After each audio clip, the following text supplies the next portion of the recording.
My name is Ricardo Reese, and I'm joined with Elijah Powell, my great friend and my brother in percussion. We want to welcome you to another great episode of HBCU Drumline Talk. This is our 11th episode. Believe it or not, we've already done 10 of these, and they have all been great. Before we get started today, just want to make a quick announcement. HBCU Drumline Talk, as you know, is our podcast. We have a great competition that's going on right now. It's a writing competition for our HBCU Drumline writers and percussionists. We're doing 2 songs. The 2 songs are Sherelle's Saturday Love and Spot 'em Got 'em's Beatbox. So if you are a percussion instructor, if you are a percussion writer, and you are interested in seeing how good your skills are, by all means, please look at our challenge. You can follow it up on Facebook, and you can see the details on IG, Instagram, under our page. And please have all submissions in by April the 1st. So before we get started, we're going to talk about what we're going to do today. We have Texas Southern today as our episode, and we got 3 great people on the line here. We have Dr. Darryl Singleton, we have Jeffery and Kelton Penson, who are it's all about you guys today, Texas Southern. We're going to jump in, and Dr. Singleton, let us know about yourself and what you do. Oh, okay. I was actually going to let Jeffrey go first, start with the youngest first, but I don't mind getting started. I am currently the interim director of the Ocean of Soul Marching Band at Texas Southern University, and I am also the percussion instructor in the music faculty and also the drumline director for the Ocean of Soul. So that's what I do right now. You want to do the background thing now, or you want to go through and kind of go layer by layer? No, just layer by layer. That's a brief introduction. We'll move on to Jeffrey, per se. Thank you. I'm Jeffery. I am a senior here at Texas Southern University, going on my 4th year of marching. I'm a music ed major, percussion mainly percussion, majoring in mainly percussion, and section leader here over the Ocean of Soul Drumline, known as a funk train. Okay, good. Well, guess that leaves me. Kelton Penson, they call me KP. I serve now as the percussion coach for the funk train, where I marched funk train 97 to 2000. So yeah, I'm the percussion coach, and let's get it. That's good. Sounds good. Thank you, gentlemen. So we're going to jump right on in at this point in time. And for everyone on the cast today, welcome. Thank you for joining HBCU Drumline Talk today. And we just want to get started. It doesn't matter who goes first. Just let us know. Just want to tell us about your percussion background. And when we say that, just when did your journey with percussion begin? Okay, this one I'm going to let Jeff go first. Okay. So with my era, I was born in 1999. I recently just had a birthday last month. But my era, we were appreciate it. We were actually inspired by the movie Drumline. Funny you say, you know what I'm saying? But Drumline came out around 2002, I want to say. I can't remember if it was the fall or the spring, but I was about 3 years old, and that was the first movie I seen. And then it was the typical your kid being on pots and pans, wanting to play on the drum set at church and all that good stuff. So I just went from there. And then I had the drummer at my church, Mr. Terry Harris. I want to give him a shout out. He is the main reason why I know how to do a lot of the things that I do. And shout out to my uncle, Reginald Latimer. He's deceased now. He passed away back in 2016, but he played drums and he led me in the direction. So those 2 gentlemen right there are the reason why I have this drive and why I am doing what I'm doing now. So I did that. I was inspired by Drumline. I wanted to be a drummer. I was beating on pots and pans. These 2 gentlemen taught me how to play drums. And then once I got into elementary school, we didn't have band. So I actually played the violin for some time because I really liked music for some weird reason. I really like music. So I did the violin because we had an orchestra, and I did that from 4th and 5th grade. And once I got to middle school, I went straight to the band, and I took percussion classes, and I learned how to read music, and I went from there. And I marched, actually, my first time marching in a marching band was my 8th grade year, because I went to J.L. Long Middle School in Dallas, Texas, and our feeder school was Woodrow Wilson High School, and they were right there next to each other, same address. It just a fence to divide both schools. So with that being said, we were getting new direction from this guy. His name was Chris Walls. He was the director from there from, I can't remember the year he started, but he ended in, I believe, 2012. And then 2012 came Christopher Evans, who is currently the band director at Woodrow Wilson. And I marched under him from my 8th grade year in middle school to my senior year in high school. And once I got to high school, I marched in the core style school, but I was always brought out and exposed to HBCU drumlines just because of the movie Drumline. I didn't even know what core style was. I just so happened to be in the district in Dallas, Texas of Woodrow Wilson. That was the school I had to go to. I wanted to go to many other schools such as Stock, Skyline, and stuff like that, but I was unable to because of my zoning. So I went to Woodrow Wilson. I figured out what core style marching was, and then I was like, that's cool because you get the full aspect of everything. You get to know even the percussion side of things because of the extra stuff they do, such as pit and all that other stuff like that. So I did that, and I also had to take some HBCU Le Fleur. That's my word of flavor, Le Fleur, and I put it on Woodrow Wilson, and that's how I did that. And then once that was on, I had my connections with people that I hooked up with from other schools such as Stock and Skyline, and I was able to audition for colleges, and I auditioned for all colleges. I even auditioned for TCU maybe and SMU because I wanted to try things out. But I auditioned for Texas Southern, for Jackson State, for Grambling, for Southern. I auditioned for all those schools and Prairie View. But Texas Southern gave me the main call, and they gave me what I needed, and they also gave me what I needed these 4 years. So that's my background, and that's how I am where I am right now. Good for you. Good for you. KP, you're next. Y'all want me to come behind that? I know, right? Well, I didn't play the violin. So, hey, I didn't know that about you, Jeff, but I guess you learned something new. Well, my career started in heaven. No, I was playing. God was ordaining. He was putting me together up there. No, I started playing around about 9 years old. Professionally, I've been playing over 20 years now. Just shout out to my church, Higher Dimension. I've been there for 22 years. But musical, my drum career started in 7th grade. Started in middle school. Moved up to Jack Yates High School, stayed there 4 years, all on snare drum. Then was granted a scholarship to TSU. When I got there in 97, marched upon the general, 5-star general, Richard F. Lee. And my percussion instructor was Mr. Darryl Singleton. And was fortunate to be on scholarship where I studied music and with an emphasis in percussion. And so other than that, once I graduated in 2003, went right into my career, started teaching, band directing. So from 2003, 2001, I'm serving in the education community, giving back to the community, have that mentality. Somebody came and got me, so I'm going back to get them. And yeah, we'll get into all the other stuff later, but that's the thesis statement of Kelton Jermaine Penson Sr. Sounds good to me. Good, thank you. All right, so I guess I'm next.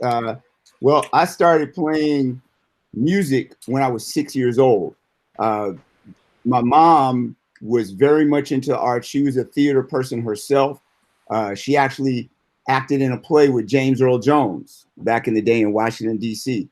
So she believed in the arts. She believed that we needed to be exposed culturally. So she hired a piano teacher to come to the house. And my sister was taking piano lessons and I was taking piano lessons.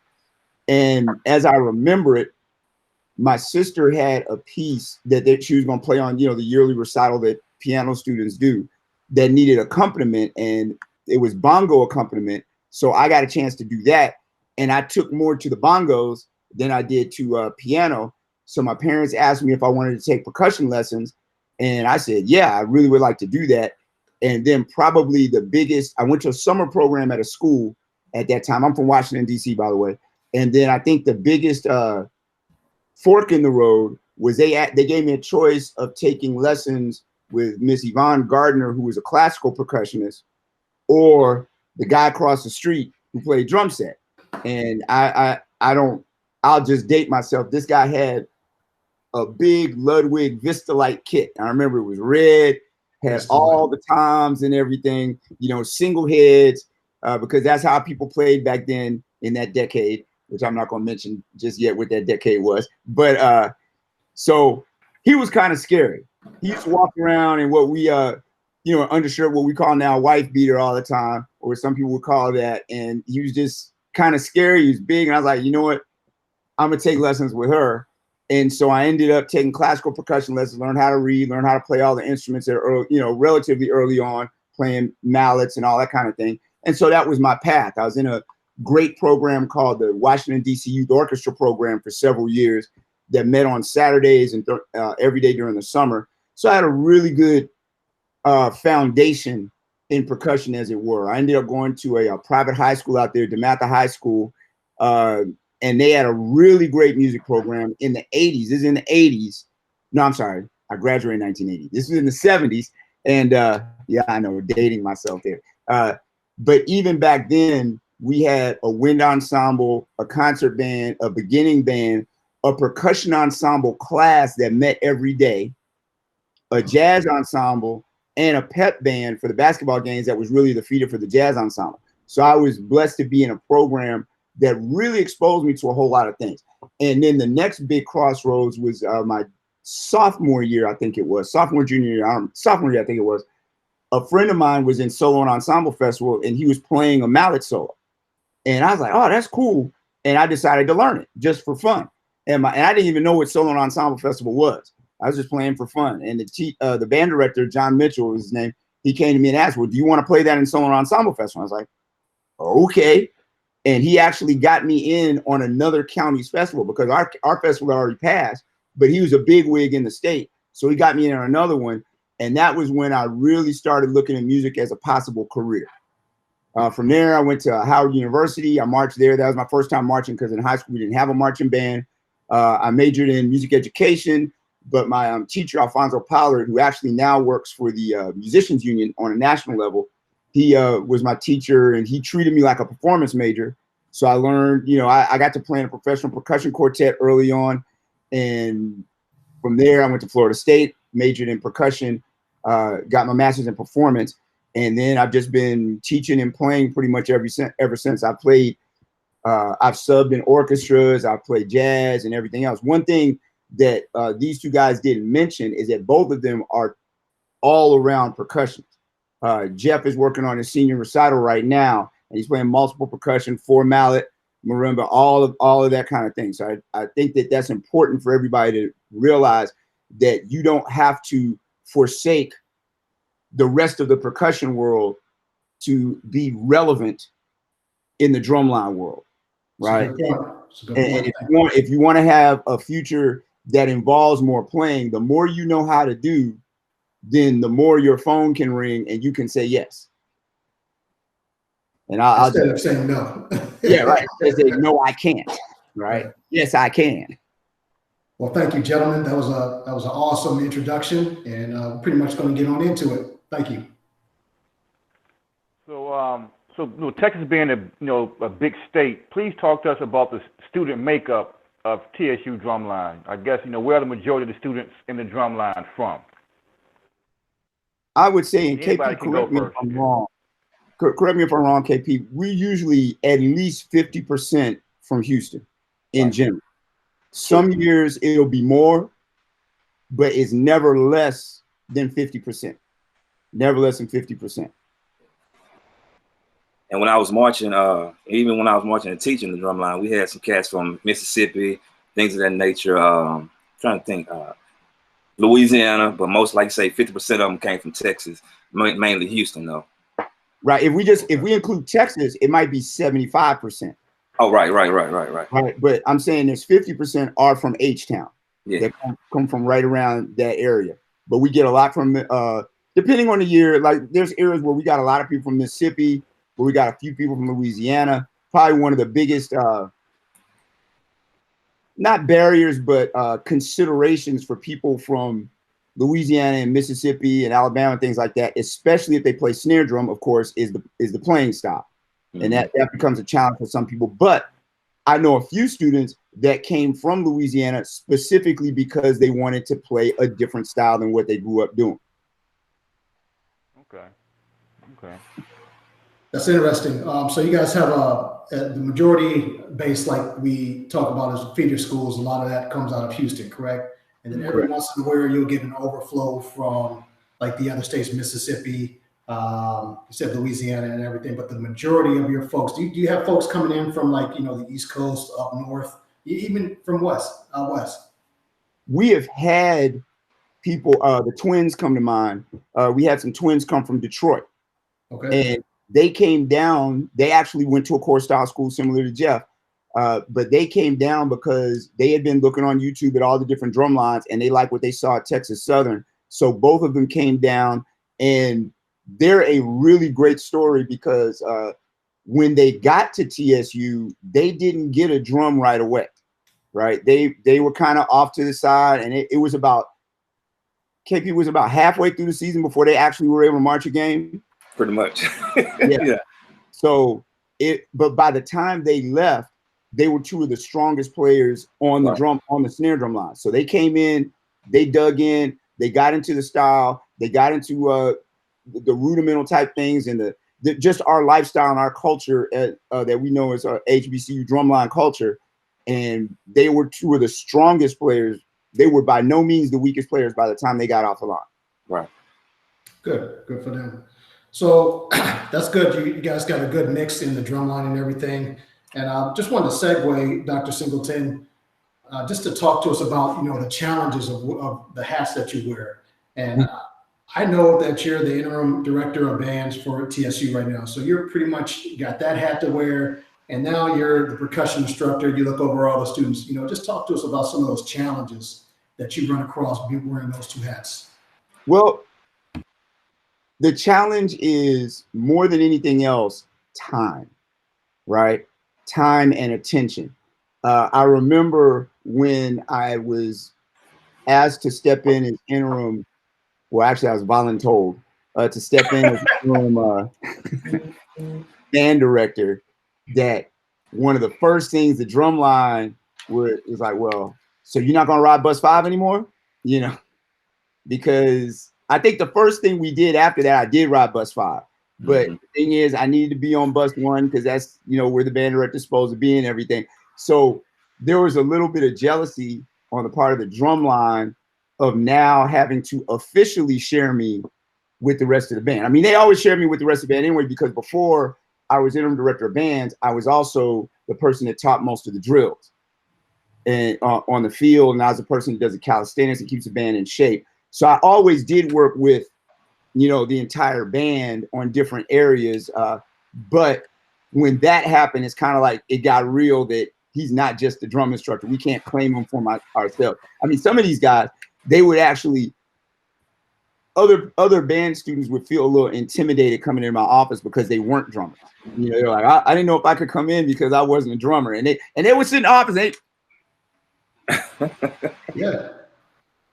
So that was a challenge. But we got through that fine, and a lot of that was in fun. But, we have a very, very, very tight relationship amongst the drum section, amongst the teachers with the drum section. I mean, there's only been 4, Earl, D-Funk, myself, and KP. There's only been 4 people since 1973 that have taught this drum line. So it's not just a come to rehearsal and go home. It's a lifestyle. It's lifelong relationships that we build. So that's one challenge. But the other thing is this: what has helped me through that is having good people around me that know how I need things done. Right. One of the biggest blessings I have is having somebody like KP that can step in, and we don't. To be honest, KP and I really don't have to talk much. We communicate through signals. We could, I look at him, hey, did you take? Yeah, I got you. Okay. And, because he came up under me, and here's the thing.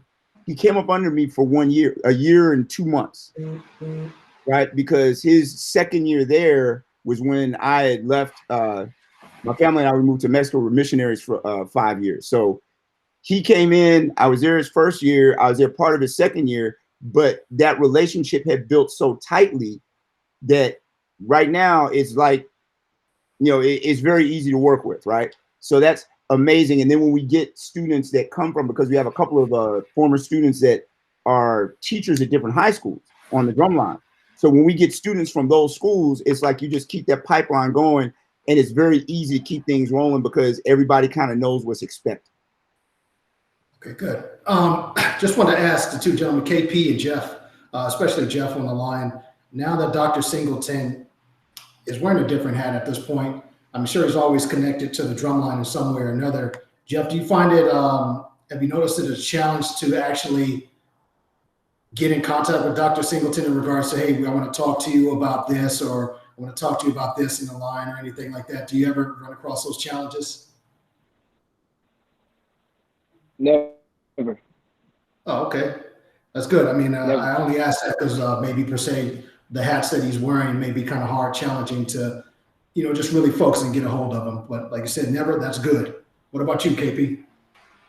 Well, I mean, just to kind of piggyback off what D was saying, I think what makes us successful is, especially I teach the line too. We teach delegation. We teach people, you know, to delegate things. So you have one person over this, one person over that, because I have this phrase and I have this what I live by. If D is the pilot and he's flying the plane, he has one job to get us to our destination. We're the stewardess. We pass out the peanuts and the sodas and all of that. So with that philosophy, I think that's what keeps us separated from each other's school. I think, you know, like you say, that relationship is built. And once you have a relationship, I mean, you know, relationship, work ethics, all that goes way farther than, you know, your talent and anything, because relationship, you need that. And I'm trying to get a hold of them. I say, yeah, it's a little different now because you got the band. They pulling at his coattail. When we, like you say, when we used to have him to ourselves, D, you know what I'm saying? And he was there. Now he has to, you know, he has to be flexible. And if you know, if you remain flexible, we won't get bent out of shape. So we're in a good spot. I think that's really good. Having that delegation, having that staff that you trust makes the program really run smooth and really successful as well. Right. That was a very good analogy you used, you know, Dr. Singleton being the pilot and y'all the stewardess, you know, or whatever. Yeah, I like that. For sure. But to go in a different direction, I guess please talk to us about the audition process for TSU Drumline. The audition process for the percussion section is the same as it is for the rest of the band. The only difference being, instead of playing scales, the drummers will play rudiments. If you play snare drum or quints, the minimum you need to come to your audition with is what we call the top 40, the 40 PAS rudiments, right? And then you should have some basic hybrids under your belt, right? Then we want to hear a prepared piece, and then we'll do a little bit of sight reading. The types of rudiments that I'll ask for on the audition will change depending on what drum was your specialty. So like I said, those snare players and those quint players, I'm going to start off with like pataflaflas and go from there, you know, and I'm going to ask you, you know, let me hear some book reports. Let me hear a few hybrids, right? Another thing that I do to help with that, and this isn't necessarily part of the audition process, but if somebody may not have that rudimental knowledge, we have a warm-up that we call vocabulary that has the basic building blocks of all the rudiments in that warm-up, right? And so if they have anything like, I say, you know what, if you can play this at about 120, then you should be okay to learn the rest of things. So then if you play tenor drum or bass drum, I'm usually going to hear something out of the original 26 rudiments, American 26 rudiments. For those of you that aren't familiar with the original 26, those are the ones on the PAS sheet with the asterisks, right? And then if they're a cymbal player and they happen to be a cymbal specialist, as it were, then I'm going to ask for very basic rudiments, but I am going to want to see what they can do with the cymbals, right? Everybody is expected to be able to read some, and we recognize that everybody, my phrase that I use time and time again, I don't believe that students are under-talented. I think they're underexposed. So sometimes they may come from programs where they didn't get exposed to the right things, or could be anything. Could be Title I schools, could be a lot of turnover in the program. They could have started out at an elementary school that just had a drum line that was more of a community thing. And so they didn't get that good, solid, all-around percussion foundation early on. So we get different people at different levels. But I also recognize, and this is something that I feel is real important. we sometimes have an elitist attitude towards what makes a musician. A lot of people will say, well, if you can't read, or if you can't do this, or if you can't do that, you're not a real musician. And I take exception to that, because I guarantee you that people in tribes all over the world that are playing music more difficult than some symphony musicians can play can't read music. And they are real musicians. You know, another person that comes to mind is Dennis Chambers, you know, a drum set player that if you've ever listened to Parliament Funkadelic, you've probably heard Dennis Chambers. He doesn't read music. One of our hometown legends, Sebastian Whitaker, was blind. So he was functionally blind. So he wasn't reading music, right? So I want to just put that out there, that no, you don't have to read music to be a real musician. Now, there are options and there are doors that open to you when you do read music. It makes it a lot easier when I can write down on an index card, hey, Jeff, this is the part from such and such off the record. And then he could take that to the line and say, okay, this is what we're starting with, and then we're going to build from there. Or I have an idea for a fill, or KP has an idea for a fill, and he can jot it down and send it to me, and he doesn't even have to be there. It's like, hey, KP sent us this, let's do it like this, right? You know, so I'm not trying to negate the importance of reading, but I just want to say for everybody out there that there's more than one way, more than one approach to music, right? And it's about music is not what's on the page. Music is what you hear, right? So I'm not even sure what question you asked me that got me off on all of that, but we'll probably follow back up on that. Okay. Yeah, but to go back to what you said you I guess asked the cymbal players to play rudiments. Right. We're talking about auditions, right? So I'll have cymbal players. I want to hear some rudiments. Everybody auditions on snare drum, right? Mm-hmm. So I recognize that if you're a cymbal player, that you're not going to have chops like this snare drum player, right? So everybody's going to audition on snare drum. Everybody's going to have to play rudiments. Everybody's going to play some kind of prepared piece. If it's just quarter notes, eighth notes, and 16th notes, fine. And everybody's going to do a little bit of sight reading. We're going to see where you are, right? And then we'll go from there, right? Yeah. That's good that you have the cymbal players play something, a rudiment, sight read or play a prepared piece. Usually, with some schools it's just, okay, you want to play cymbals, okay, you in or whatever. Can you twirl whatever, play whatever? But you actually having them play a rudiment. Can you play a rudiment? Can you do you know what a paradiddle is? I think that's very good. Yeah. Just to kind of throw something in, because now I know, especially coming out of Houston, our cymbal players can play snare drum. You find some cymbal players that can get on the line and chop it out with some snare drummers, because that's just how we breed them down here. And just to throw this on sidebar, I look at them when they're in high school. You know what I'm saying? So when they tell me they want to audition, first of all, just to throw this out there, funk train is not a name; it's an attitude. So if I'm looking at your attitude, I'm already knowing if you're gonna make my line or not. You see what I'm saying? Because when we was on the line, we grew up under only the strong survive. So I kind of made this thing up when I was teaching, only the prepared proceed.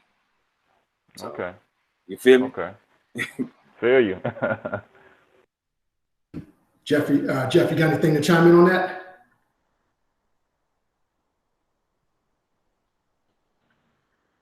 As far as auditions go, they covered it for me. I came in, I did most of that stuff. I knew how to read. That's primarily what's gonna get you moving and what's gonna get you working. Actually, is reading, because that's what they want. Especially if you can play, and then if you're very adjustable. Because to be honest, I was late to band camp due to like housing issues and stuff like that. So I was maybe 2.5 weeks late, but I still had to come. You know what I'm saying? And do stuff like that. They already knew I could play. They saw what I had to do, and I just had to grind and get with it. So they covered everything. I do want to throw this out there for some of the people that might be listening, especially high school students or students at any level that may not have a motivation to improve their reading. Reading doesn't just mean that you can learn the music. Sometimes, even if you can't read, like Jeff is a very good reader, right? But I also have had students that may not read that well, but they read well enough that if they take it home, like say you learn something by memory, by rote in practice, we've all been through it. you learn 3 cadences today and you get home and you're like, oh, dang, what was that part? A lot of times, if you're able to get somebody to write that little piece down for you, it'll jog your memory when you get home. So even though you may not have the reading chops to read a cadence from scratch, but having learned the cadence, then reading can be that kind of that external hard drive, as it were, to try and help you make sure you're able to get through the weekend and not forget by Monday what you learned on Friday. And then again, like I said, I like to just jot down the beat. And one thing I've been trying, we haven't gotten it going yet like I want to, but when we're doing song parts, to write down the parts of the song and just keep it on an index card in the band room, so that the next day, you know, if we don't hit that song for like 3 days, oh my gosh, what was that part? We made up a great part. What was that? You know, so. Yeah, and I like what you said, and I always tell, you know, students or whoever, you don't have to be a music major to learn how to read. No. You know, it'll make your sectionals go easier. You know, when you go home to practice that part, you know, it will help you. You know, like you don't have to be, you can be an engineer, but it still might be good to at least learn the basics of what a quarter note is. You know, so when you're at home by yourself, like you said, oh, what is this part? You know, well, somebody wrote it off for me, so I can get through it a little bit. Come to practice next time, you're good, you know. But yeah.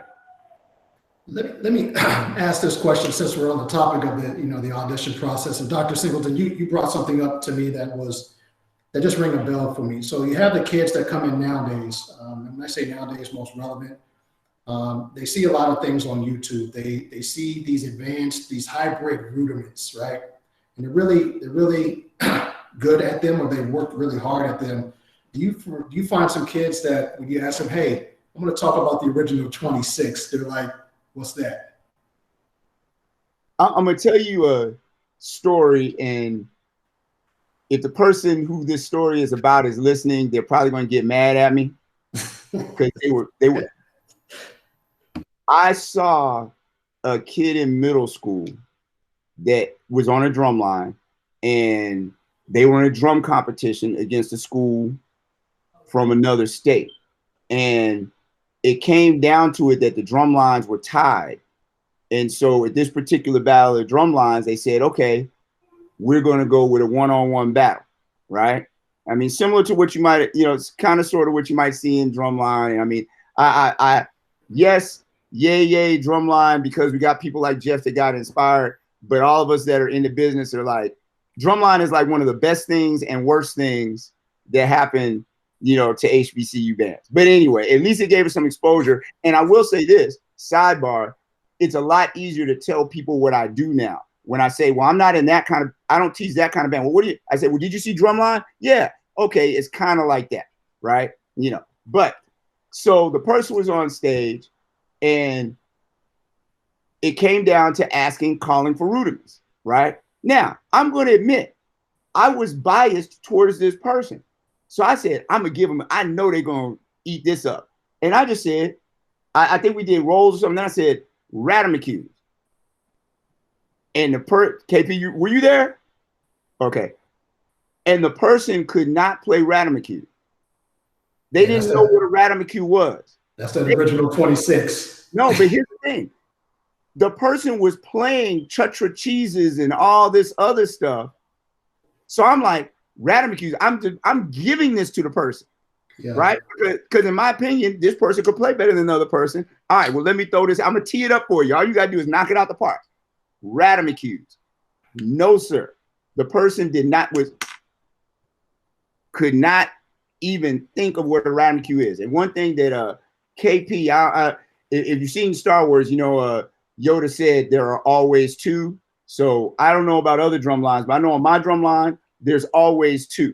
You know, every Josh has a Tony, every K Lee has a Kenny, every Ren has a KP, and vice versa, right? So what Ren and KP often mention is everybody talks about hybrids, but if you can do the original 26, the hybrids are nothing but elements from the 26. And like I said, that warm up that we have vocabulary, all it is triplets, single triplets, flam accents, flam drags, cheeses, flam fives, and 5-stroke. That's the entire exercise. But if you can play all of those are the building blocks for every other rudiment. Good point. So thank you for that. So I think that anybody who's interested in coming to TSU, being on the funk train, like you said, it's a lifestyle at this point. It's an attitude, a mindset of an attitude. They pretty much got a good idea of how you guys articulated what to expect when they come to, see you guys as well. That pretty much segues into the next thing. TSU, I've been watching you guys for quite some time, and I just want to hear it from you. Describe your playing style. When I say your playing style, the drum line itself as a whole playing style, as to compare it to other HBCU drum lines. Let Jeff get in there, D. He on the line. Man. Get on it, Jeff. As far as style, as far as the visual look, I mean, you just want to look like somebody that knows what they're doing. You know what I'm saying? And by that, I mean the regular, like how anybody would play, not where you have to explain to anybody or anything like that. Of course, we might have to say loosen up or tighten this up right here, but not anything like hold your stick like this or like that. You know what I'm saying? I'm not trying to call nobody out, but I'm just saying it's pretty ideal. It's pretty ideal. I mean, it's like a pretty ideal thing of being like relaxed and thinking kind of core stylist. I mean, if you went to a core style school, if you went to any Texas-based school here, like, you know what I'm saying, you can get on the line. As far as sound, that's a different story. But as far as the visual look, from the snare line and you want to look as precise, as precise, relaxed. You know what I'm saying? You don't want to look too stiff, but you want to look relaxed and you want to shoot it up there. You know what I'm saying? That's what you want to do. I think that's the key, what he just said, and to articulate it a little bit more. If we consider there to be a spectrum between the most modern drum corps, stiff, rigid, ultra precise, every micro muscle in place on one side, and then on the other side you have the most jazz influenced, darn near Dixieland, back in the day, with Mueller strokes, however you want to pronounce it, all the, that kind of vibe over there. If we're not in the middle, we're a little bit more towards the precise side, but we don't ever want to be so rigid that you can't get the funk, because the funk is in the feel, and the feel is in the accents, and also in how you conceptualize of all of that. I would contend that if you were to take one cadence and give it to like 4 or 5 different drum lines without listening to each other, they would sound different playing the same cadence, right? And so I think that we're definitely not in the smack dab in the middle, a little bit more towards the precise side, right? Now, I will say the other thing is this. I think, my opinion, we play a wider variety of music just in the drum line than your average drum line. That's one of the things I tell them all the time. I want to be the most versatile drum section. I want to have whatever, whether it's visual, whether it's different kinds of grooves, et cetera, et cetera. And just to piggyback off Doc D, what he said about being versatile with the music that we play, with the show, the High Noon show that we did back in 2018, 2019, spring 2019, the cadence, like the main cadence that we did, it was written by me and one of my fellow friends, Jesse Holloway, and we wrote that based off of go-go, different songs that we heard on the radio, R&B, anything. Like, we had a go-go section in there. We had lyrics to songs as snare parts. We had lyrics to songs as tenor parts in that song, in that. So I feel like that's how we are different from everyone else, because everything we take is from a different element. It could be from anything, And I'll even go a little bit further and say one of the things I love about these guys is that they're not afraid to experiment with different genres. And I think a lot of that started when KP got on the line. We had jazzy, the cadence, right, right? That was written basically off of a jazz drum set feel. And in the same year, I taught them one that I pulled from off the West Coast called Pasadena Express. That was a Latin type vibe, right? So we kind of pull in different grooves, and they respond. I mean, just like any people that are used to doing a certain thing, sometimes they're a little reluctant, but they've always been, once we get going, they've always been there to try something new. And then if we don't like it, we just fine. We learned it and it didn't work. It didn't work. It's fine, right? So, KP, you got anything on that? Yeah, that was you kind of segued me into that piece. If you go back and look at TSU prior to when we got there, like 96 on through, that was a different style. And when we got there, because we were, I ain't gonna lie, we was headed to PV, right? So, but other than that, things didn't work out up there. So we ended up at TSU on a full scholarship.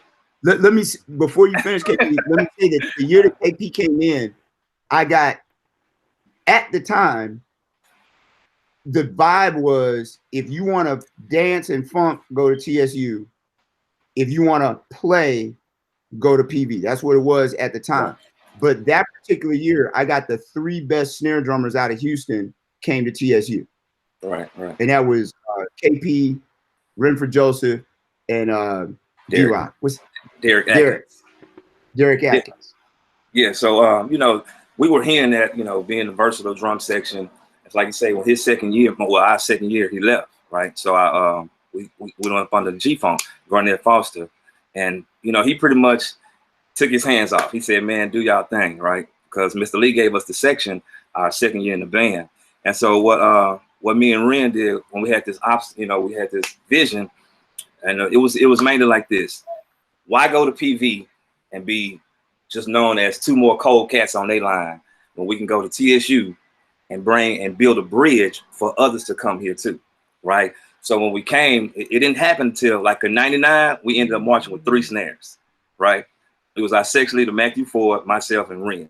We held down the whole SWAC, 3 snares, ran through everybody. Go check it out, Google it, YouTube it.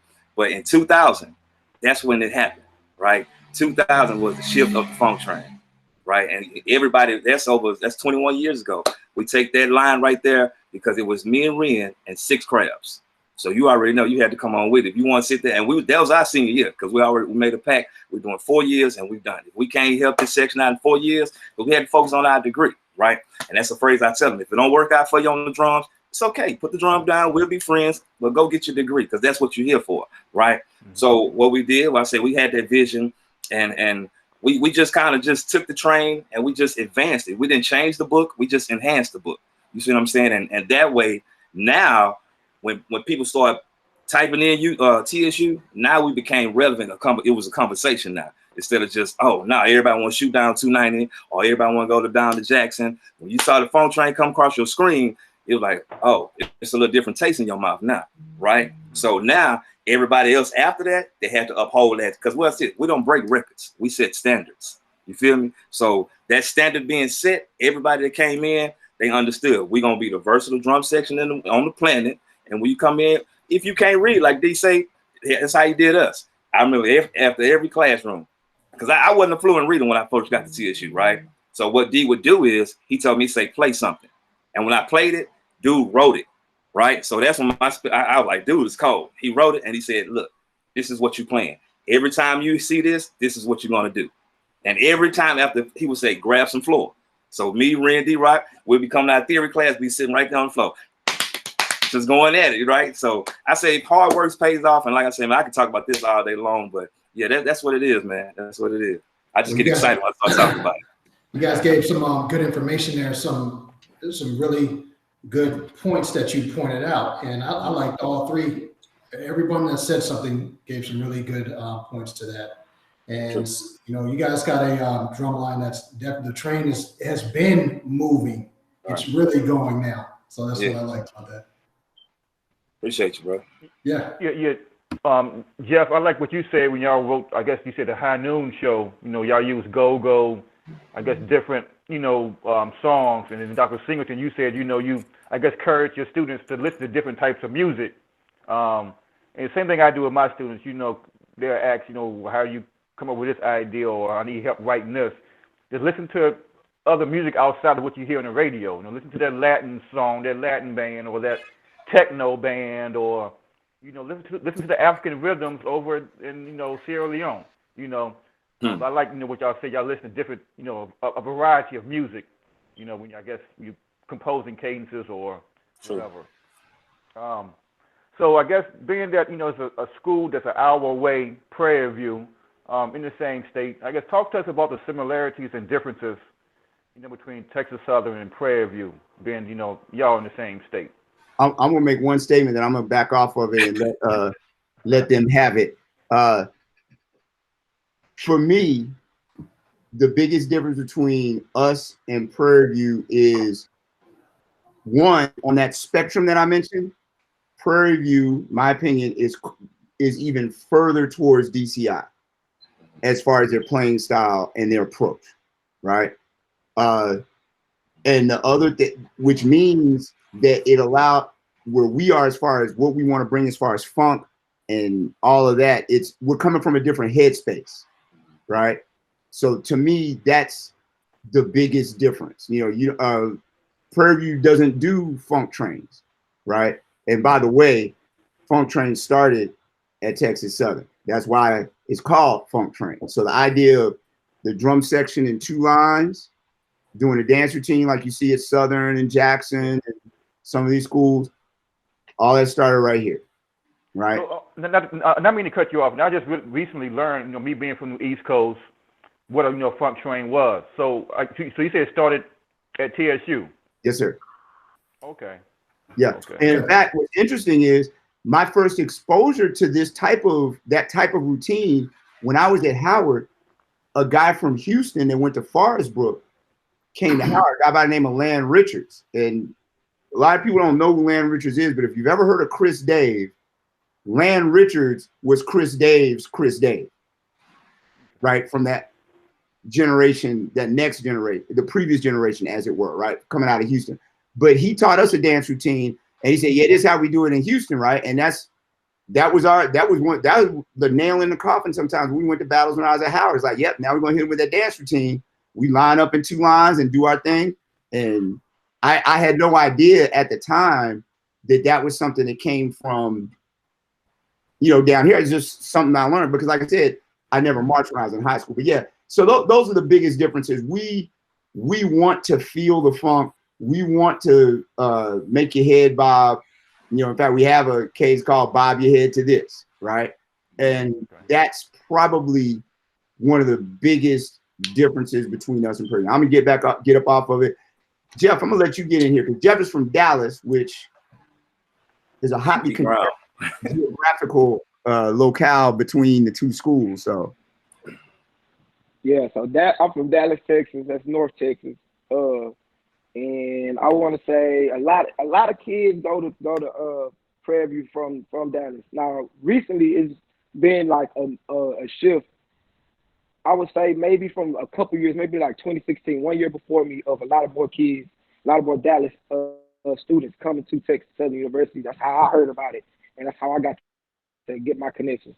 But as far as Prairie View, I mean, about Prairie View, you just look up Texas Marching Band or something, they're just going to pop up, As far as the main difference, sound is one, the snare line. If you line our snare line up against their snare line, you can hear the difference. Now, as far as the chopping, we gonna play some stuff. We both can play some stuff. We might have hooked up before the drum competition and thought of a call out to play with each other type deal. That's how close we are in a way because we actually know these people. You know what I'm saying? We went to high school with anybody that went to that school and stuff like that. So the snare line is different. They crank their snares all the way up. Ours, of course, we're kind of low with it. And as far as a different sound, I don't know. The main different sound you can hear off top is the snare drum. I don't want to say tenor drums because you can't hear that right off bat. It would take a good trained ear to hear that tenor drums may be a little higher than our tenor drums. But as far as the snare drums, you can definitely hear the difference. And that's about it. I'm from Dallas, and we've been getting a lot of people coming from from Dallas to come to Texas Southern now. But before then, it was a lot of people from Dallas going to PV. Still is too, though. By the way, when he says on the low end, he means on the low end of the upper half. So not on the low end with like a Jackson or a Southern, not that kind of low end as far as pitch is concerned. But if you think of DCI as, you know, a black max or a white max cranked all the way up, we don't do that. Just to kind of, like I said, I would say think about. Go ahead, bro. No, I was just gonna piggyback off of Doc Singleton and say more like the low end, more of like 1980s DCI on black dots type deal, if you know what I'm talking about. Yeah, good point. So to slam dunk it on home, like Jeff said, the only thing between us is different is the tuning, because what you play, we're gonna play it right back at you with some hot sauce on it. So that's the only thing I would say. Example is, like I say, when we came in '97, we were teased with y'all playing on the trash can drum, right? So they were tuned a little bit lower. Coming from Jack Yates, we were playing on flam heads, white max, so ours was a little bit more tightened, you know. So you know, get that rebound. And once we got to TSU, transition to the plastic heads. You're gonna have to. It's a transition because you have to play through the drum.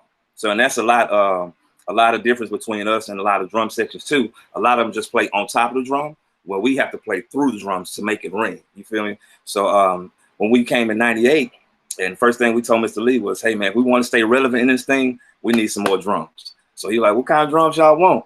So we was like, free floaters. So he was like, free floaters? Is that drum down there in Prairie View? So me and Ren looked at each other like, yes, sir.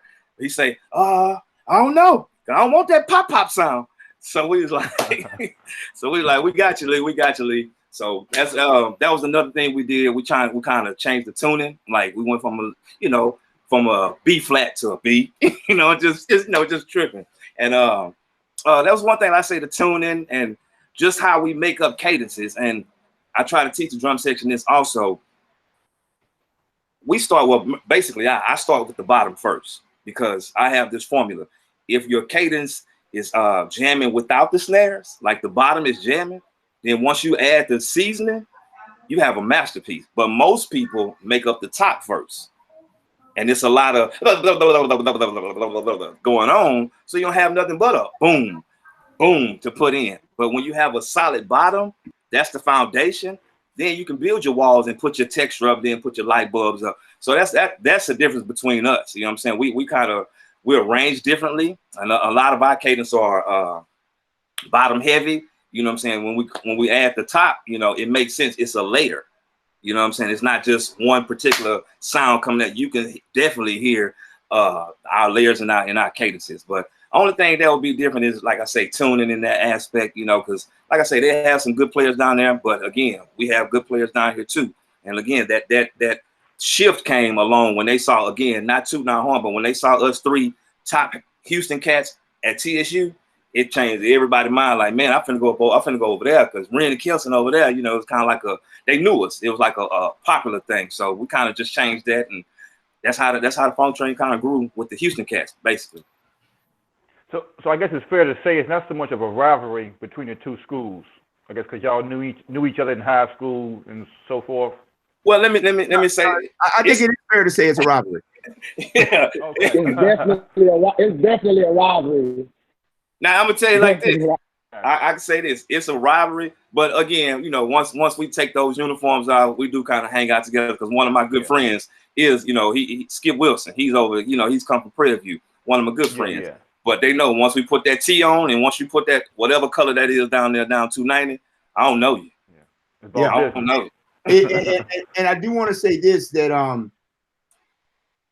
that the percussion community in Houston is very tight knit, right?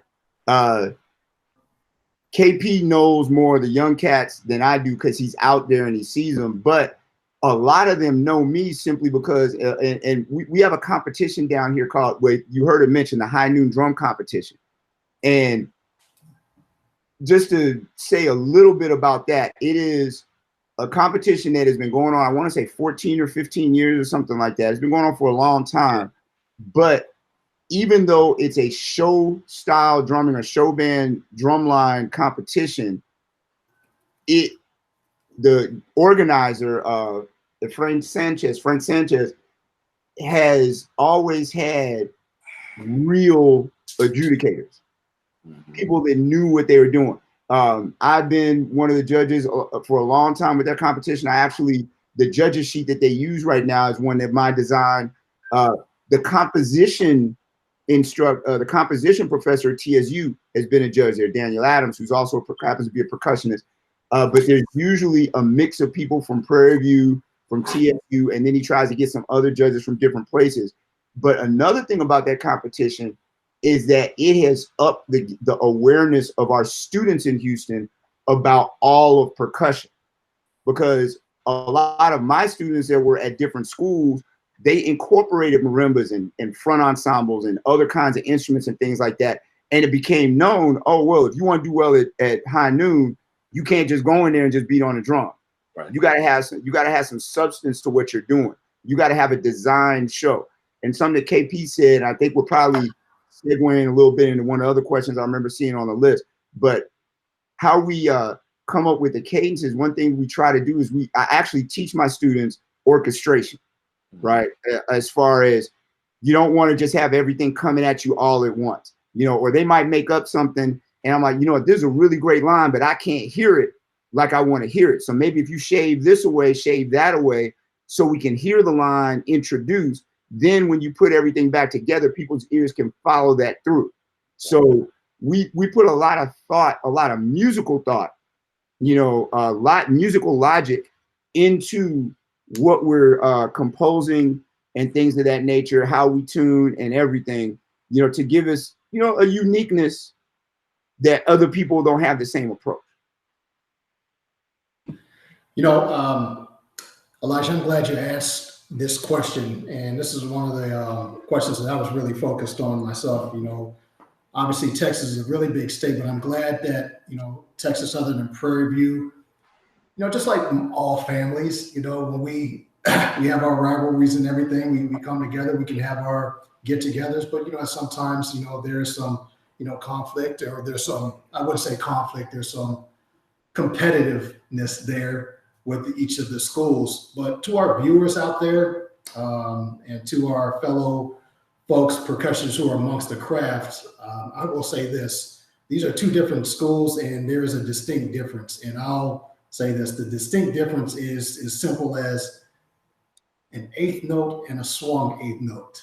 And if you're not really listening to that, you can really listen to both of Texas Southern and Prairie View.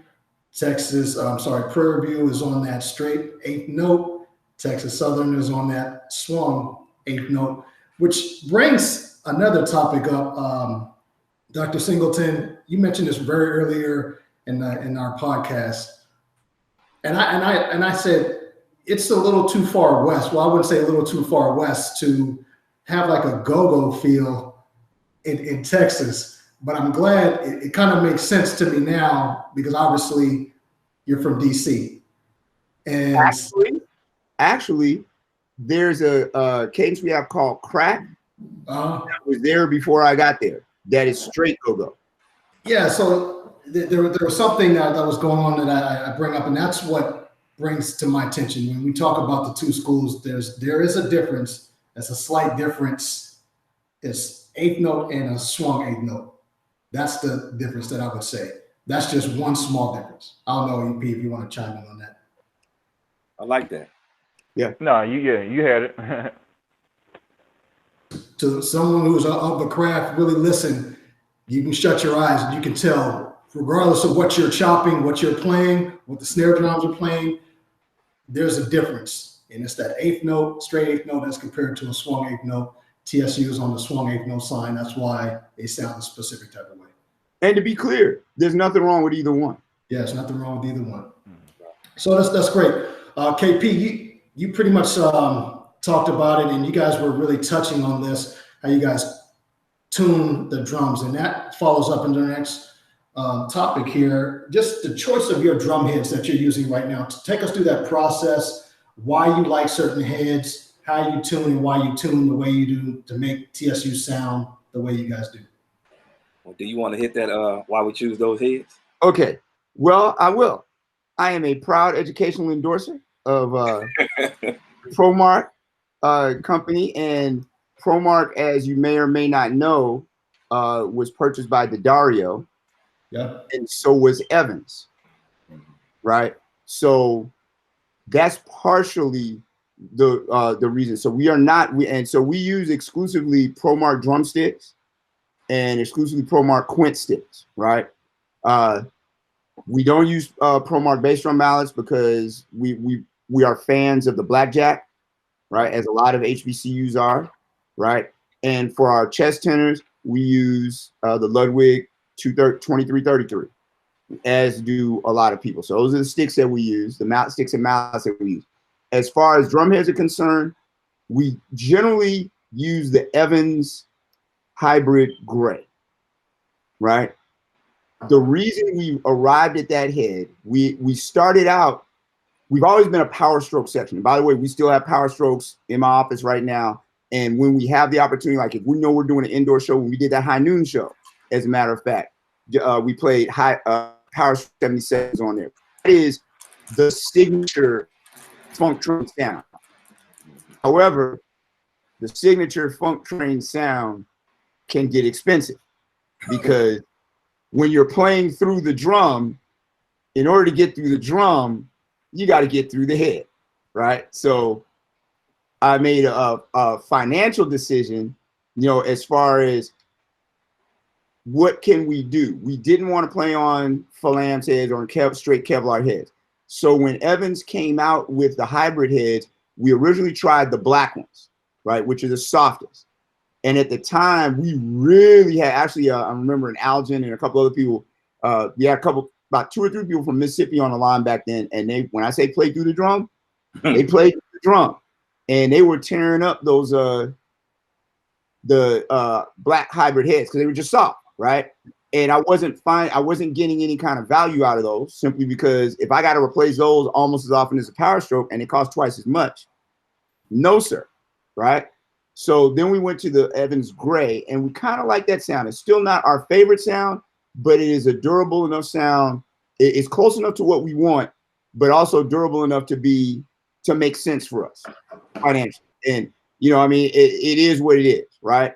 But I do keep some power strokes so that when we were having an indoor show and things like that. Another thing about the power strokes is once you put them, I get on the bus, and we put them under the bus in Houston.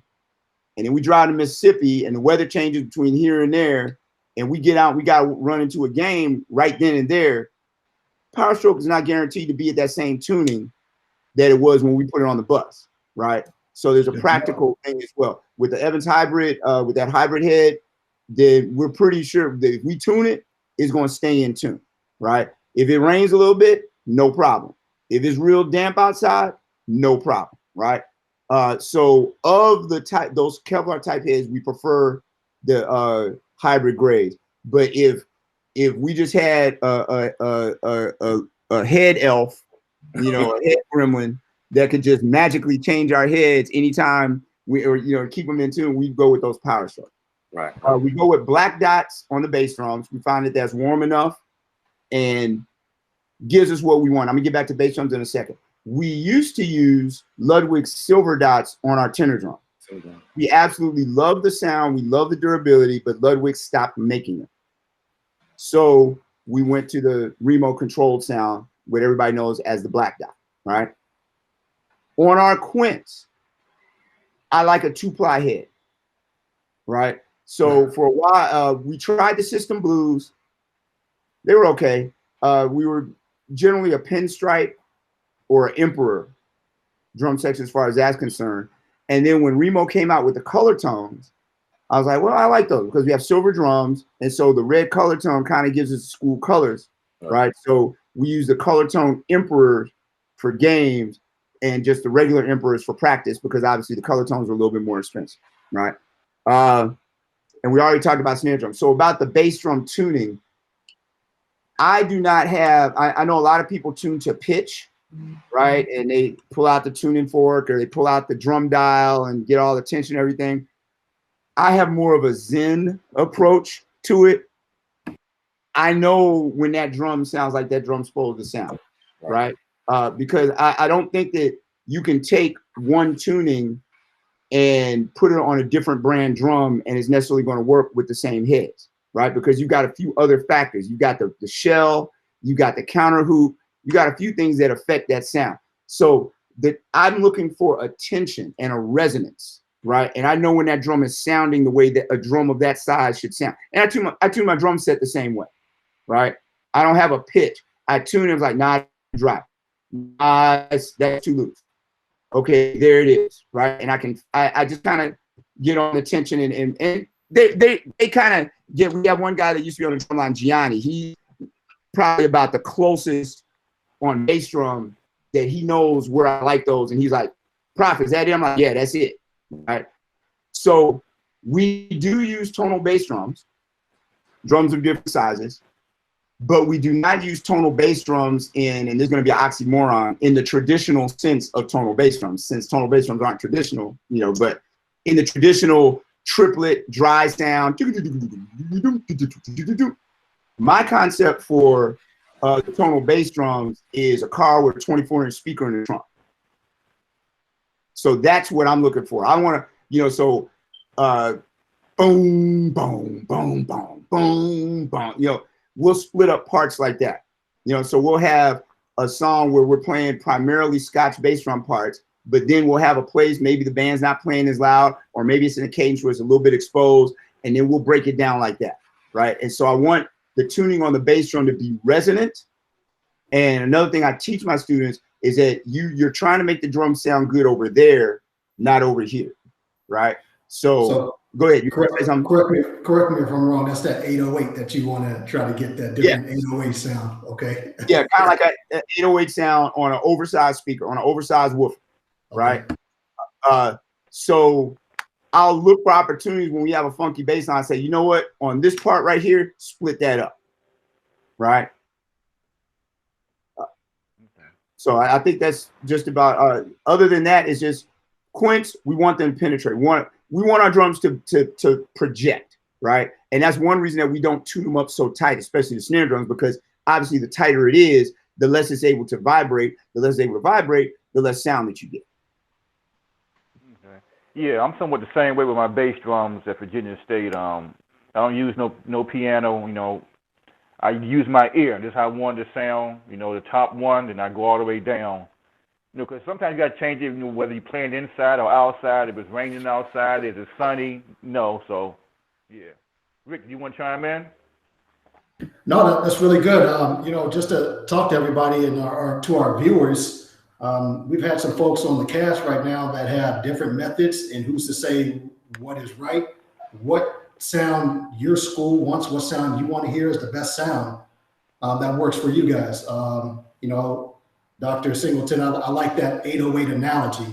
That's the first time anyone said, hey, look, I want my bass drum line to sound like 808s, boom, boom, boom, like that. Somebody else might say, hey, look, I want a stereo sound. That's how I want like I'm listening to a radio, things like that. But, this is what this is all about. Is there one correct tuning source? I don't believe so. You tune your ear. It's probably the most accurate. Because what sounds good.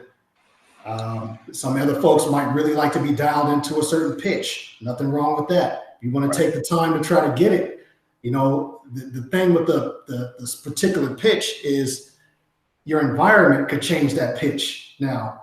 So there's all type of tuning methods. Who's to say which is right? What works for your school, what works for your drum line is what you want it to work for. I think something that people need to remember also is that you may need to tune differently for different situations. Right. And that's one thing that my students are aware of. And again, I'm to mention Gianni because he's really kind of dialed into this, no pun intended. If we're playing in a gym, the tuning is going to be different than if we're playing outside, right? Jeff, like I always, I just kind of wait for it. Whenever we're doing an indoor show, Sometimes they wait, sometimes they'll come right away, but eventually the snare drummers are going to come ask if they can use power strokes for that, right? Because it's indoors, and especially if it's just the drum line, right? And it's a one thing that we can tune, and we're in there and we can do what we have to do, and we don't have to worry about all the weather and all that kind of thing, right? And then other times, if the band is playing inside, sometimes we might go with the Evans because it is drier. We don't have to worry about extra ring, right, on the snare drums. It has it's a little bit more focused sound. You said one thing, Ricardo, that stuck out to me when you said that timing. It takes time to tune, right? So I would advise you, like say for the listeners, the viewers, set some time out for tuning, because like I teach the snare drummers, you know, one pet peeve I have is seeing a snare drummer just turning those dials. Like, dude, do you even know what you're doing? Do you know what you're turning? You know what I'm saying? So I tell them all the time, just like have the mind frame of a guitar player. You know, we can actually tune our snares. So I don't know if y'all viewers know that, but yeah, that takes time also, man. Like I tell Jeff, you know, we do that, you know, sometimes too. Put that 2 pickup under there and tune each snare, because each snare has a pitch. And that, you know, I'm maybe give y'all some of my game, but this is, you know, we're gonna help each other out. You know what I'm saying? I want to hear y'all. That's what it's all about. Yeah, so take that time out. So, you know, a Saturday when you don't have a game, hey, old heads crowd, let's come up there and let's actually tune the snares. Go through each one. Boom, boom, boom, boom. I'll tell you, you'll find that little slight difference makes a whole big change. And along with that, the tension of the snares. Yeah. And going back to what KP just mentioned about people that just think that everything is fixed by tuning the top head. And a lot of times I'll say, wait a minute, well, let me listen to the drum, because that's an art in itself, being able to listen to a sound and know what's wrong with it and how to fix it. Because a lot of times it's just, oh, let me loosen up the snares a little bit. Then all of a sudden it sounds like a snare drum. There you go. Right? Because they had done everything else and they hadn't dealt with that. And another tip for your viewers, most free-floating drums, you have 2 ways of tuning the tension on the snare. One is on the top as to how tightly they're being pulled up against the head. And then the other one is on the side as to how they're being stretched. And those do 2 different things. And so I encourage you to figure out what those 2 things are and how it affects your sound, because a lot of times you're sitting here trying to crank on the top head and adjust the top head. It may not even be the top head. The bottom head might be too loose. The bottom head might be too tight. The snares might be too loose. Snares might be too tight. Snares might be not up against the drum enough. The snares might be too tight against the drum. There are all kinds of other factors that affect that, you know. So let me ask a question, EP, and this is directed towards you as well. As an instructor at Virginia State, do you have a person designated just for teching on the drums, just for tuning the drums, and then you come in and say, hey, look, that's not correct? Do you have someone designated? Well, the quint section leader, I let him, you know, handle that. I'll come back after if it's something off. You know, the section leader snares, I let him, you know, do it. Then I come behind him. Basses, nobody touched them but me. Good. Okay. Nobody. That's my instruments. What I tune. That's, you know, I changed all I changed the heads on all of them, but bass drums, if something wrong, come get me. Don't even take your drum key to do nothing with it. It's just me. Like I said, I had somebody for the quints, for the snare, tenor drum, bass drum. Yeah, nobody touches those but me. You know, because you know, go ahead. No, go ahead. No, I mean that was it. You know, nobody touches them but me. Yeah. Okay, well, Dr. Singleton, is it the same in KP and Jeff? Do you have a tech? We do not have a tech. Okay. We're probably a little bit more forgiving on that. We do get on them if they're just, because there's a couple of people that we have that just, like KP said, they're just always trying to crank up the drum. But when we get to the game site, well, it's not Gianni anymore because Gianni is not in the band anymore. But Gianni would tune the bass drums because he knew what I wanted. He knew what he was doing, and that was fine. Usually what the tenor drummers would do is they'll say, we'll just start. Prop D, which one you like? And they'll hit the drum. I'm like, that's the one. And everybody match that pitch and match that tension. And snares, we probably take a little bit more time with that. And one thing that I always make sure that they do is I make sure that they go away to listen to it. so that we're not tuning what sounds good here, but is not projecting the way we want it to project, right? So I'll always send them at least 30 yards away, 40 yards away, 50 yards away, and then have them play. And I'll say, you know what the sound is we're looking for. Are you hearing that sound? And then we make adjustments like that. And then once we get that one drum like that, we match the drums to that. Now, another thing, a tip I'm gonna throw out there, and I'm,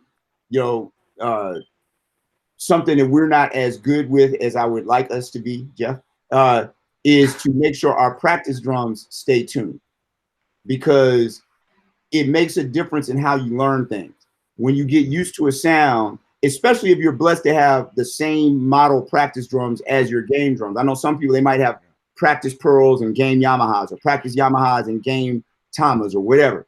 But try to make sure you keep your practice drums tuned as well. Because I'll say one of my pet peeves is hearing practice bass drums sound like paper, because people aren't taking care of the drums, or having, or the little screw that's loose on the inside of the drum, so you get a little extra, every time you hit the drum, right? So just take care of the drum, but try and tune so that the band gets used to it, you get used to it.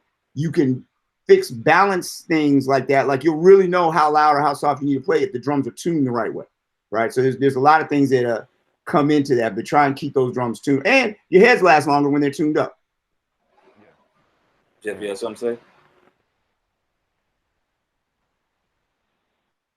Nah, y'all pretty much covered it. Well, I wanted to add a little bit too, because I posed a question about that in the percussion connection. I talked about drum keys. I don't know if y'all followed it on the percussion connection, but I put that question out there. I said, does everybody in your drum section have a key? And some answered it from a political aspect, like, yeah, every drummer should have a key. Right on. But I also posted the question, and the reply was, how can you have a desired sound or accomplished sound if everybody just willy-nilly, whenever they feel like they want to just, because it's like this. If I hear a sound once we warming up before we march in the game, and I'm on the field and y'all get up there and then it's time for a song and I hear another sound, I'm going to have a problem, because now you're messing up the tape. You're messing up the effect of the sound. You see what I'm saying? Yeah. So, again, that goes along with trusting people and delegating. Like I said at the beginning, having that one, preferably not a music major, but somebody that's going to go into that when they leave, knowing your craft. So when you get into your field, you're not just fishing around, for that sound. You kind of, you representing already. So again, this that only the prepare proceed piece I was talking about. But with the delegation of the tuning, we kind of, like how D say, we roll with that aspect right there, though. That's how we roll. Yeah, to go off what you said, KP, and the reason why I'm the way I am, because, one couple of years, my top bass, his tone might drop, so he gonna tune it up. Mm-hmm. But you didn't get the other 7. You're tuning your drum up. Right. No, nobody touched no bass drum. So no bass drummers have no drum key. Right. Players, yes, snare drummer, don't touch those basses. With a total bass drum like that, that's going to be more. It's a different impact in that type of bass drum section in ours. Because for me, it's not about pitch; it's about resonance. Yeah. I want every time, if everybody hits the drum the same way, I need the drum to ring the same. You'll have the same sustain and the same decay. Okay. Overtone. You guys gave some good. Oh, go ahead, Rick. Yeah, I was just saying, it sounds Dr. Single overtone is important to you, what you hear from a distance and everything, the resonance. You guys gave some good info. We might have to do another episode, Rick, about tuning. Have these guys back on, just talk about tuning, how to tune. Yeah. Tips and tricks, but maybe some in the future. Of course. Get some very good information. Real good. And to our, no, go ahead. No, go ahead. I was just going to say, to our prospective drumline instructors and folks out there who have their own lines, these are all tips that, not charging. Here, just here is these are different tips for different, how you want your drumline to sound. These are all tips to make everybody better. Yeah, but then sometimes you got to learn your own way also works best for you and your line. But to move on. Also. Go ahead. No, I'm saying that's what makes your line unique also. Just having a slightly different tuning, you know. Yeah. So I'm gonna make this question kind of fun, and everybody can answer. What is one school outside of your conference or the SWAC you would want to have a drumline battle with? Well, they do the battling, so I'll let them answer that. Come on, Jeff. Who you want? Who you want? Bethune-Cookman, we coming for you. Bethune-Cookman. Oh! everybody been saying they want it. Everybody said that there would be something they want to see. So this is Bethune-Cookman. We already tried FAMU in 2017. We weren't impressed. We ain't sleep on them though. We see what they got going on, but 2017 we already seen FAMU. We were not impressed at all. So we want to move on to the next up half of Florida. We want to move on to Bethune-Cookman and see what they was talking about. Well, they both come into the SWAC this year, so I'm gonna go on a limb. I want Virginia State. Oh.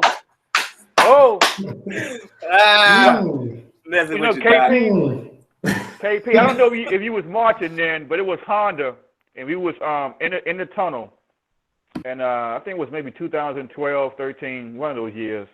I was teaching. And you know, we was going at somebody. It was us, Texas Southern, and somebody on the other side. We was going after them, but y'all thought we was going after y'all. So y'all started playing at us, and it went back for a little while. Then they came and shut it down. But was that y'all guys, you know, was that ready? Was that in a parking lot? No, it was inside the tunnel waiting for the actual show to start. Oh, okay. At Honda, yeah. Well, This is before they became really strict and shut everything there. They would let us play for a little while, but we started going back and forth. But that's when I met a couple of y'all guys. I don't remember the names, but okay. Yeah, you guys were cool, but you might have made that happen, KP. Hey, I'm gonna tell you like this. We don't run from nobody. Hey. But I'm gonna tell you who I really want. Who got a bad taste in my mouth right now. Jeff, I think that was D. What year was that we went to the Honda and I had to step up? That was 16? Yes. Okay. Benedict College. Jeff, was you on the line, Jeff? Jeff, was you playing snare or you was on Quince? You weren't there in 16. Nah, right? okay. That's before my time. Yeah. Okay, yeah. But I have a picture in my phone. Yeah, but Benedict College, yeah, that dude there, he had the Pac-Man. You know, he went call the police on me and everything. He said we was taunting them, and it wasn't like that. We're just trying to display our talents, man. I was just trying to recruit. You know? Yeah. But yeah, I'm just playing. But you know, so my Benedict folks out there, I love y'all. But yeah, y'all run up on us, y'all gonna get that L though. Go get some work. Okay. So that's real good. That's always a fun question, and we're pretty much coming to a close at here at this point. So I just have a question. You know, Texas is particular, just the state in general, and compared to every other state, you know, whether it's high school to college, you know, it just seems like the musicians that come out of Texas, they're just on a different level. Why do you think that is? Why do you think Texas musicians stand out? I'm going to say this. The schools in Texas, the bands in the schools in Texas are at a high level, period. When you look at the state marching contest, and I'm talking about the core style bands right now, but when you look at the state marching contest and things like that, it's ridiculous, it's crazy, the shows that come out of Texas, right? So when you have that, regardless of whether it's at the core style schools or not, the entire level of the state comes up, right? On the chopping thing, you know, when I got to Texas, I was surprised at how well these kids are playing in middle school, in elementary school. I've seen some middle school drum lines.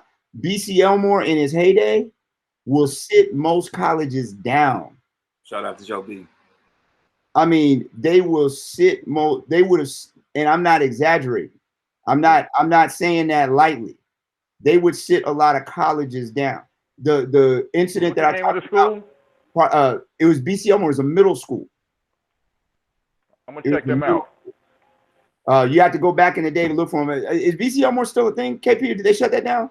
I mean, they're around, but it's go back and look at the old clips. Yeah, go back and look at the old clips. But they, I mean, oh my, then there was a elementary school, Shadydale, that just amazing the stuff these kids were doing, right?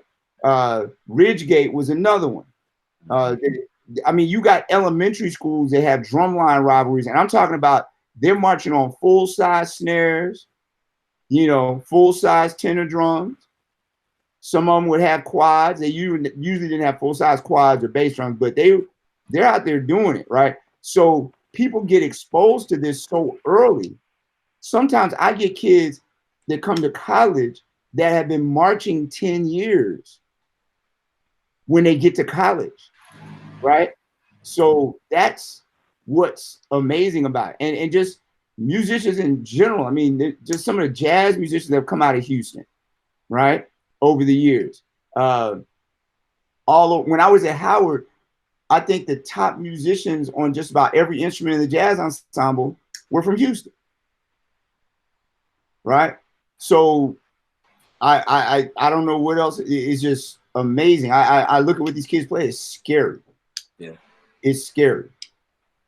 Hey, well, I can tell you this, that everybody I've run across that came from Texas is the truth. That's all I can say. I think it's attitude. I just wanted to throw out there. Go ahead, Jeff. Go ahead. No, you I go just ahead. wanted to throw out there that I think UIL is a very big deal out there, because even like in Dallas, you had a lot of show style band schools. I met a lot of those people from UIL. That's where a lot of the competition is. We go on the solo and ensemble. We out there battling before our solo. We ain't even practicing the solo. We in the cafeteria battling, playing speed or something like that. If we had all region, we throwing speed. If we had all state, we throwing speed or something like that. So I think UIL is a very big deal out here on every aspect. HBCU or not, course style, short style or not, on all levels, it's crazy out here in Texas. And you know, UIL is only in Texas. By the way, UIL is, so we have the TMEA, which is the Texas Music Educators Association, right? But when I say all, I mean all interscholastic competition is governed by the University Interscholastic League. And when I say all, I mean football, one-act plays, math competitions, solo ensemble, marching contest, absolutely every competitive thing that happens between schools is governed by UIL. They dictate how long you can practice. They dictate all these different things. And then separate from that, you have the Texas Music Adjudicators Association, which is where you get certified to judge all the large ensemble things. So, I mean, I don't know if too many states have 3 entities working like that, you know, at the grade school level, you know, at the K through 12 level, that all are involved in the music programs and everything else, right? So UIL is like the be all end all, right? Of like I said, interscholastic competition of any kind, whether it's academic, in the arts, sports, etc.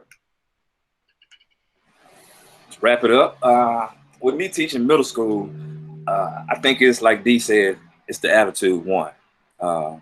Because I teach my kids, they can only be what they see. So if they see, and it's the hunger that's in them, you know what I'm saying? They're hungry for it. Mainly, like I said, you say Texas people are the truth, but mainly coming out of Houston, man, a lot of our schools, they're not taking music out the curriculum, but a lot of schools down here have drum lines, right? So like you say, they've been playing 10 years. So they've been chopping for a while now. So by the time you get to college, and like I tell them when they get to college, this is the NBA of drums. If you're not going to be a band director or percussion director, this is it. This is where you come to get your rocks out. This is it. You feel me? So so with them being so hungry, I think by the time they get there, that bite is already, it's in them. You know, like Chris Day, one of my good friends, we're going back to tuning and practicing. Like he practices almost 12 hours a day on like Egyptian music, stuff like that. So when you hear him play, you see where his vocabulary is coming from. He's not listening to standard music, so say. You know, he's expanding his vocabulary, which again, one of my phrases, exposure expands expectations. So if you got to get out there, you got to do your research again. So I think a lot of us, Texas, it's just like I said, we got this always had to fight in us, you know, because we can play like some stuff from East Coast.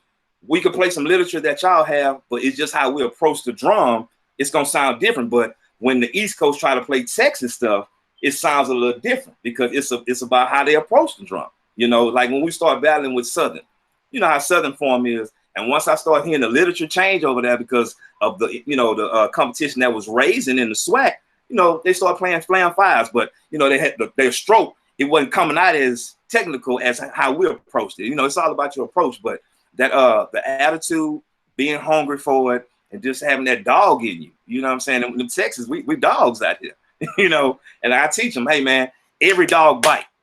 Put your hand, put your finger in them, it's going to bite. But we want pit bulls. You know what I'm saying? We want Great Danes. You know what I'm saying? So it's all about your teaching because you understand what you're up under. Thank you. Yes, sir. Yeah, so I guess for the last question, I guess you guys, you know, already answered. It was one of my questions, and you probably already answered my question. But and this is coming from, you know, being in the, you know, percussion connection. You know, certain and very few people in the SWAC, you know, I guess dislike or say stuff about, you know, the hybrid lines or the core style lines. Mm-hmm. HBCU lines. How do you feel about the different drumline styles within the HBCU community? How do you all feel? Jeff, let you go first.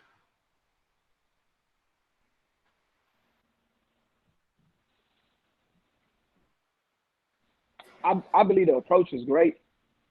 There's absolutely nothing wrong with it because, like we said about tuning, who are we to say that anything is wrong with what anybody else is doing? Long as the snares are playing on 2 and 4 and the bass is playing on 1 and 3, and the cymbals crash on 1 or 4 sometimes, that's fine with me. Now, how you approach it, you know, that's all how you can do it, you know. So I love it. I mean, because it shows that we can do it all. We can march a drum set.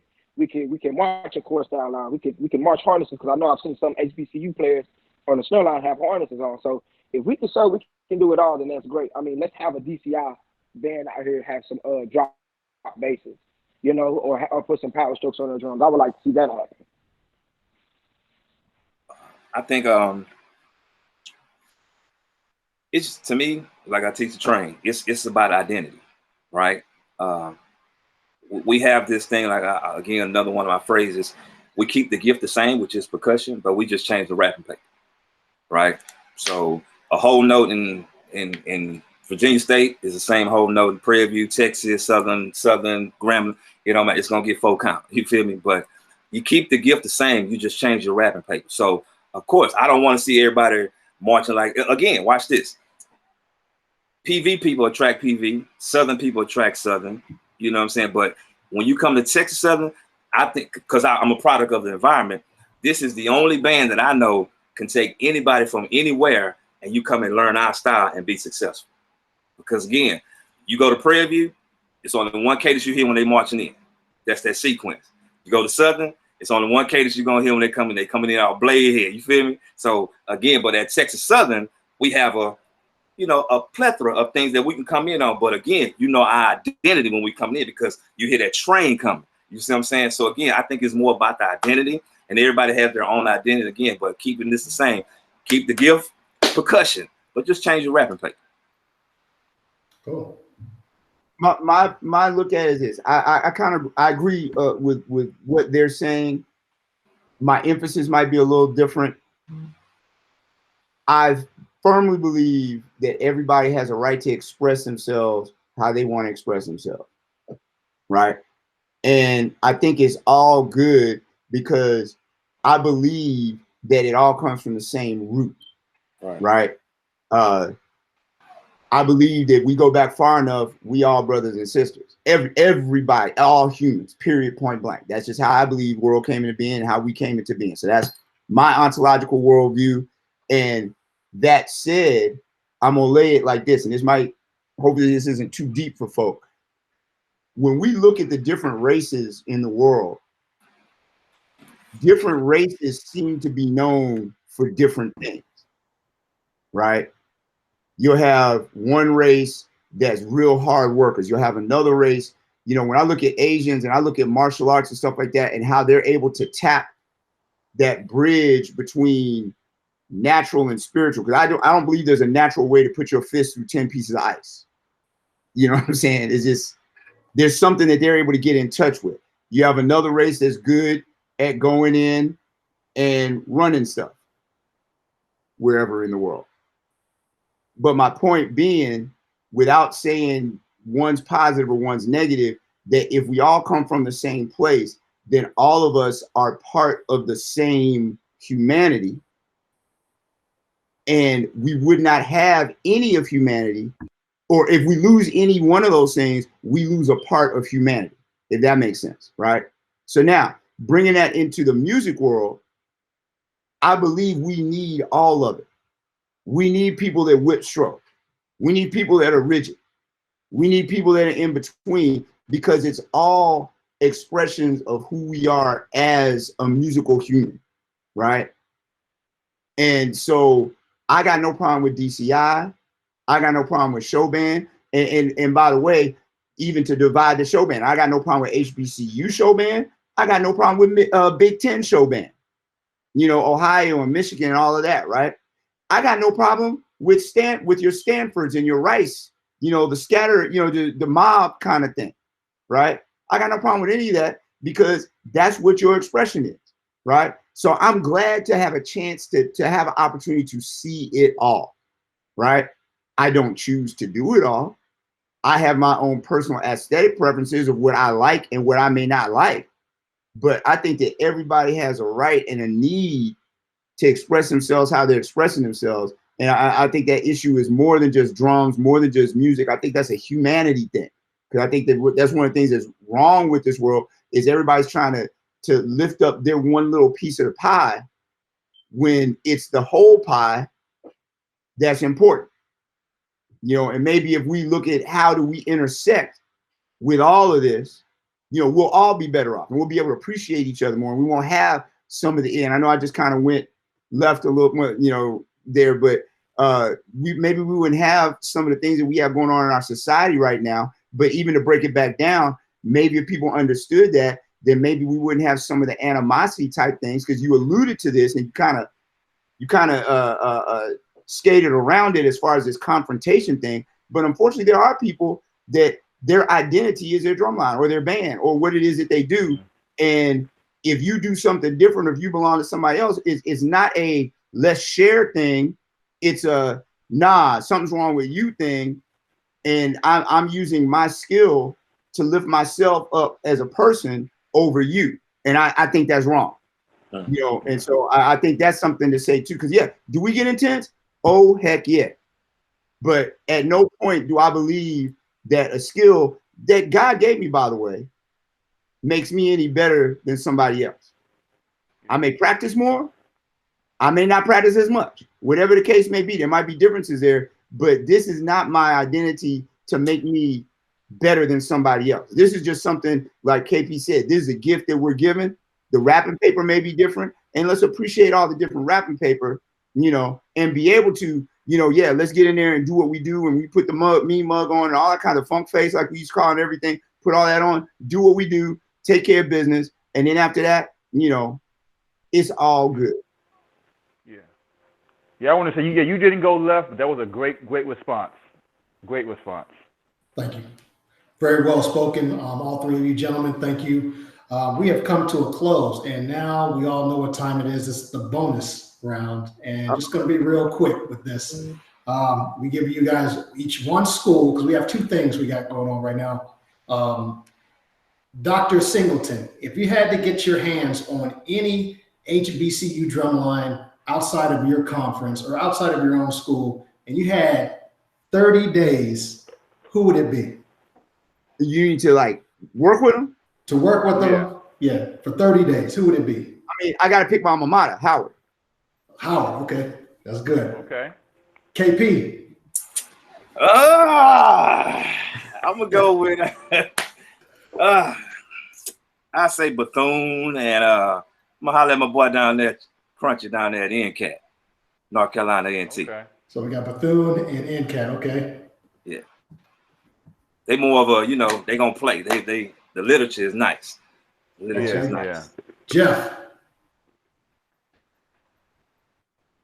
I'm gonna have to go with Southern University Funk Factory because I ain't gonna lie, I'm a big fan. That stuff is just nice. They look good. For anybody says like I don't care, I got the paraphernalia, I don't care. They look good, they sound good, they've been Southern for years. That would have to be a school I just have to go down there for 30 days and just do it all because it just looks and sounds good. And like KP says, the identity, you know what I'm saying? And they could be like, oh yeah, that's them. So that's good. So we have Howard's Drumline, we have Bethune-Cookman, we have NCAT, and we have Southern, right? Yeah. Okay. All great schools. Okay, good. So we're about to close it out, but before we go, Dr. Singleton. Sir. Where are your drumsticks at? You got to show us something before we go. Oh, wow. Well, you know what? Matter of fact, all three got to show us something. Yeah. I got mine. Where yours at, Rick? Okay, I'm gonna go grab something for you. Hey man, we're ready with it. Show us what you got. And this is just real quick. Just show us what you got. Go ahead, Jeff. You the youngest. Go ahead, Jeff.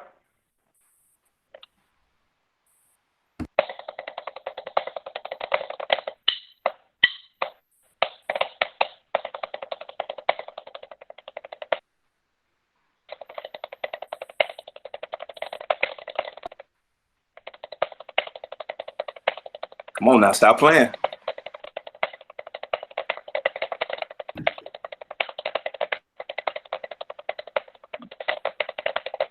There you go.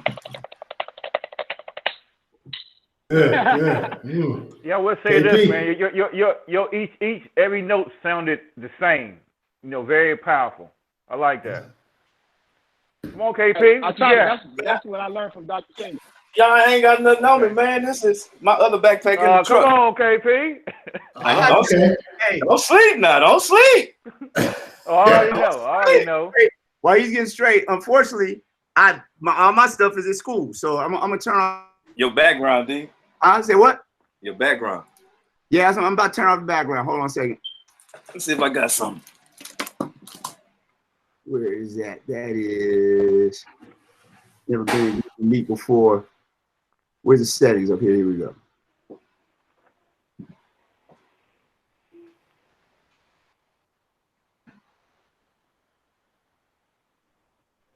Oh my God! Can anybody remind me where I go to change my? Ah, there it is. There it is. Got it. Okay, so I'll have to introduce you to my friend that comes on.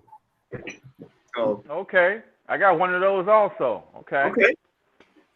See what we got here. Look at it.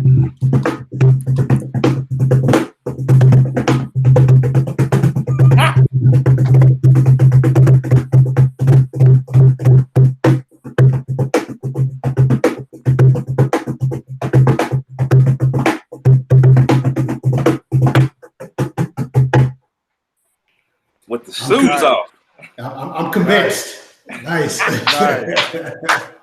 Okay, KP. Bro, I'm telling you, I will show y'all my house, man. I'm affected by the storm. I don't have nothing in here, bro. Like for real. You good, It's okay. man. You good. It's okay. I'll come back though. I'll email you something. So we want to say thank you guys. This has been truly a treat. You guys have really touched on some great points. We do thank you guys for coming on HBCU Drumline Talk, and one of my brother in percussion taking on out, EP. Yeah, so like I said, once again, thank you guys. We come to an end. Please like, share, follow HBCU Drumline Talk on Facebook, IG. We also on Pandora, SoundCloud, iHeartRadio, Spotify. And just to remind everyone that we are doing a writers challenge. The information will be on IG and Facebook, HBCUDrumlineTalk.com. It is a prize you will win. So take advantage of it. And you don't have to be an HBCU instructor. You can be a high school instructor that went to HBCU or whatever. But, you will win a prize, and we're going to have, other judges, not just me and Rick. And we're bringing on Tim Green and Dr. Lamar Longhorn from A&T. So other than that, thanks everyone for tuning in. I want to thank Texas Southern, Jeff, KP, Dr., the man in charge, Dr. Singleton, and everyone. Have a good day. I'm out. Hey, I enjoyed myself.